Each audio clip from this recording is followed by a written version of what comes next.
Friends, আমি কল্পনা। আমার চ্যানেলে তোমাদের সবাইকে স্বাগত।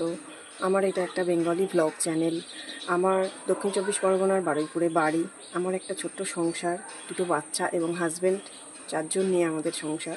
এই ছোট্ট সংসারের যাবতীয় খুঁটিনাটি, হাসি কান্না, ভালো লাগা খারাপ লাগা সব কিছু আমার এই চ্যানেলটার মাধ্যমে তোমাদের সামনে তুলে ধরবো। তোমরা আমার সাথে থেকো, আমার পাশে থেকো, আমার চ্যানেলটাকে সাবস্ক্রাইব করো। তোমরা যদি আমার সাথে থাকো তাহলে আমি আমার সমস্ত স্বপ্নগুলো, মানে অপূরণীয় স্বপ্ন যেগুলো আমার মনের মধ্যে অনেক আশা নিয়ে আছে, সেগুলো আমি জানি আমি সব কিছু সফল করতে পারবো। তো তোমরা প্লিজ প্লিজ আমার পাশে থেকো, আমার সাথে থেকো, আর আমার চ্যানেলটাকে সাবস্ক্রাইব করো। তো আজকে আর বেশি কিছু বলবো না, দেখা হচ্ছে নেক্সট ব্লগে। টাটা।